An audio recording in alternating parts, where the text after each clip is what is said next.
மாண்புமிகு பேரவைத் தலைவர் அவர்களே, நம்மளோட குடும்பத்தில் இருக்கிற, நம்மளோட வீட்டில் இருக்கிற நம்ம பாட்டியை, நம்ம அம்மாவை, நம்ம அக்காவை, நம்ம தங்கச்சியை பற்றின ஒரு தீர்மானம். அதை பற்றி பேசுகிறதுக்கு, அவங்களுக்காக பேசுகிறதுக்கு நம்ம மனசில் இருந்து, நம்ம இதயத்தில் இருந்து பேசுகிறேன். இதுக்கு முன்னாடி இந்த விஜய்க்கு கிடைச்ச இடத்துக்கும்,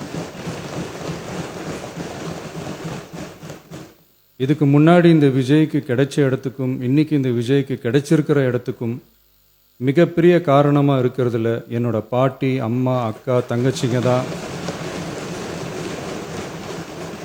மிகப்பெரிய காரணம்ங்கிறத என்னால் மறுக்கவே முடியாது.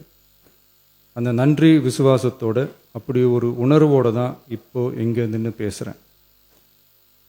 பெருசாக பணம் இருந்துட்டா ஒரு வீட்டுக்கோ, பெரிய பொருளாதாரம் இருந்துட்டா ஒரு நாட்டுக்கோ பெரிய பேர் வந்துடும்னு சில பேர் நினைக்கலாம். ஆனால் உண்மையாகவே ஒரு வீட்டுக்கோ ஒரு நாட்டுக்கோ எப்போ பெரிய பேர் கிடைக்கும் தெரியுமா? அந்த வீட்டு பெண்கள் தனிப்பட்ட முறையில் சமூகத்தில் உயர்ந்தாதான் பெரிய பேர் ஒட்டுமொத்த சமூகத்துக்கே கிடைக்கும். நம்ம தமிழ்நாட்டு மண்ணில் சங்க காலத்தில் இருந்த அன்னைக்கும் சரி இன்றைக்கும் சரி மிகப்பெரிய அடையாளமாக இருக்கிற பெண் ஆளுமைகள் நிறைய பேர் இருக்காங்க. ஔவையார், காக்கை, பாடினியார்னு சங்க காலத்து ஆளுமைகள், கண்ணகி, மணிமேகலை, குண்டலகேசி, இவங்கெல்லாம் இலக்கியத்தில் நிலைச்சி நிற்கிறவங்க. ஆண்டாள், காரைக்கால் அம்மையார், இவங்கெல்லாம் ஆன்மீகத்திலையும் இலக்கியத்திலையும் உயர்ந்த இடத்துல இருக்கிறவங்க. ராணி வேலு நாச்சியார், குயிலி, அம்புஜம் அம்மாள், ருக்மணி லட்சுமிபதி அம்மாள், டாக்டர் முத்துலட்சுமி ரெட்டி அஞ்சலை அம்மாள், மக்கள் சேவகர் அஞ்சலை அம்மாள்னு நம்ம நாட்டோட விடுதலை போராட்டத்தில் கலந்துக்கிட்டவங்க. நம்ம தமிழ்நாட்டு பெண் ஆளுமைகள் நிறைய பேர் இருக்காங்க. சுதந்திர போராட்டத்தில் இருந்து சமூக நீதி போராட்டம் வரைக்கும் கலந்துக்கிட்டவங்க தான் நம்ம தமிழ்நாட்டு பெண்கள். அது மட்டுமா, கல்வி, அறிவியல், அரசியல், நீதி, நிர்வாகம், தொழில்நுட்பம்னு எல்லா டிபார்ட்மெண்ட்லேயும் இன்னைக்கு நம்ம தமிழ்நாட்டு பெண்களோட பங்களிப்பு பெருசாக இருக்குன்றத யாரும் மறுக்கவே முடியாது. அப்படிப்பட்ட நம்ம வீட்டு பெண்களுக்கு அரசியல்லையும் முன்னேற வழிவகை செய்யணும். அதுக்கு உரிய இடஒதுக்கீடு வழங்கணும். பெண்களுக்கு இடஒதுக்கீடு தர்றது ஏதோ சலுகைன்னு நினச்சிடக்கூடாது. சமூக நீதி சார்ந்தது, அரசியல் அமைப்பு சார்ந்தது. மாண்புமிகு பேரவைத் தலைவர் அவர்களே, நம்ம நாட்டோட மக்கள் தொகையில் ஏறக்குறைய பாதி பேர் பெண்கள் தான். அதனால் அனைத்து நிலைகள்லையும் பெண்களுக்கு சம அந்தஸ்து வழங்கப்படணும். அரசியலமைப்பு சட்டமும் அவங்களுக்கு சமத்துவ உரிமையை வழங்கித்தானே இருக்குது. நம்ம தமிழ்நாட்டை எடுத்துக்கிட்டாலும் ஆண்களை விட பெண்கள் தான் அதிகம். ஓட்டு சதவீதத்தில் கூட அவங்க தான் அதிகம்.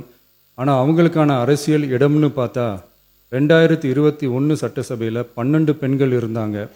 இப்போது இந்த 2026 சட்டசபையில் 23 பெண்கள் இருக்கிறாங்க.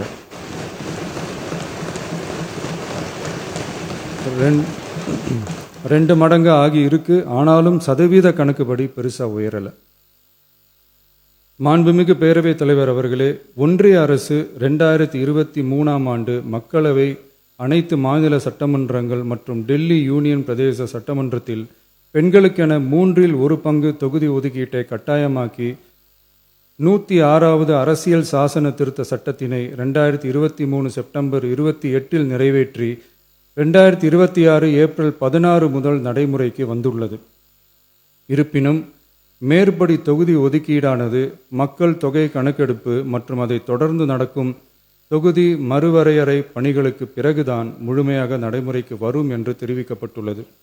மேலும் ஒன்றிய அரசு 2026 ஆண்டு 131வது அரசியல் சாசன திருத்த சட்ட மசோதாவையும் 2026 ஆண்டு தொகுதி மறுவரையறை சட்ட மசோதாவையும் தாக்கல் செய்து 2026 ஏப்ரல் 17 3/2 உறுப்பினர்களில் ஆதரவு இல்லாமல் மசோதா நிறைவேறவில்லை. அவ்வாறு மக்கள் தொகை கணக்கெடுப்பு மற்றும் தொகுதி மறுசீரமைப்புடன் பெண்களுக்கான தொகுதி ஒதுக்கீட்டை இணைப்பதால் அதனை நடைமுறைப்படுத்த மேலும் பல ஆண்டுகள் காலதாமதம் ஆகலாம். மாண்புமிகு பேரவைத் தலைவர் அவர்களே, நாடாளுமன்றம் மற்றும் மாநில சட்டமன்றங்களில் மகளிருக்கென 1/3 தொகுதி ஒதுக்கீட்டு செய்து சட்டம் நிறைவேற்றப்பட்டிருந்த போதிலும் அதனை நடைமுறைப்படுத்துவதில் ஏற்படும் கால தாமதத்தினால் அச்சட்டம் நிறைவேற்றப்பட்டதன் நோக்கம் நிறைவேறாமல் காலம் தாழ்த்தப்படும் சூழ்நிலை உருவாகியுள்ளது. இது பெண்களின் அரசியல் உரிமையை மறுக்கும் செயலாகும். எனவே மகளிருக்கான தொகுதி ஒதுக்கீட்டை மக்கள் தொகை கணக்கெடுப்பு மற்றும் தொகுதி மறுவரையுடன் இணைத்து அதனை ஒத்திவைக்கக்கூடாது. மேற்படி தொகுதி ஒதுக்கீட்டை விரைந்து நடைமுறைப்படுத்துவதற்கு உரிய நடவடிக்கைகள் எடுக்கப்பட வேண்டும் என தமிழ்நாடு அரசு ஒன்றிய அரசை வலியுறுத்துகிறது. மாண்புமிகு பேரவைத் தலைவர் அவர்களே, நம்ம டிவிகே அரசு பெண்களுக்கான அரசியல் அதிகாரம் வழங்குறதுல முன்னோடி மாநில அரசாக தான் இருக்கு. 4 பெண் அமைச்சர்கள் இருக்கிறாங்க. பெண்கள் பாதுகாப்புக்கு சிங்கப்பெண் சிறப்பு அதிரடிப்படை இருக்கு. பெண்களுக்கான பாதுகாப்பில் பெண்களுக்கான இம்பார்ட்டன்ஸில் டிவிகே அரசு ரொம்ப கவனமாக தான் இருக்கு. இனியும் அப்படி தான் இருக்கும். உள்ளாட்சியில் பெண்களுக்கு 50% இடஒதுக்கீடு கொடுத்ததும் இன்னைக்கு ஆயிரக்கணக்கான பெண்கள் மக்கள் பிரதிநிதிகளாக மாறி இருக்காங்க.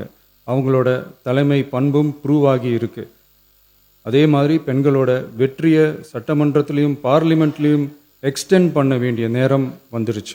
மாண்புமிகு பேரவைத் தலைவர் அவர்களே, இன்று இந்த பேரவையின் வாயிலாக பெண்களுக்கான 33% இடஒதுக்கீட்டை இனியும் தாமதிக்காமல் நடைமுறைப்படுத்த வேண்டும் என்று ஒன்றிய அரசை வலியுறுத்துகிறோம்.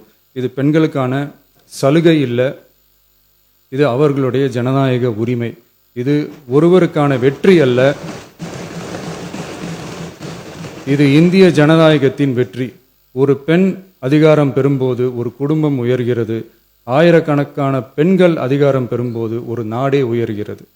மக்கள் தொகை கணக்கெடுப்பு மற்றும் தொகுதி மறுசீரமைப்புடன் பெண்களுக்கான தொகுதி ஒதுக்கீட்டை இணைப்பதால் ஏற்படும் காலதாமதத்தின் காரணமாக பெண்களுக்கான தொகுதி ஒதுக்கீட்டை ஒத்திவைக்கக்கூடாது என்றும் அதை விரைவாக அமல்படுத்த தகுந்த அரசியலமைப்பு மற்றும் சட்டப்பூர்வ நடவடிக்கைகள் எடுக்கப்பட வேண்டும் என்றும் தமிழ்நாடு அரசு ஒன்றிய அரசை வலியுறுத்துகிறது.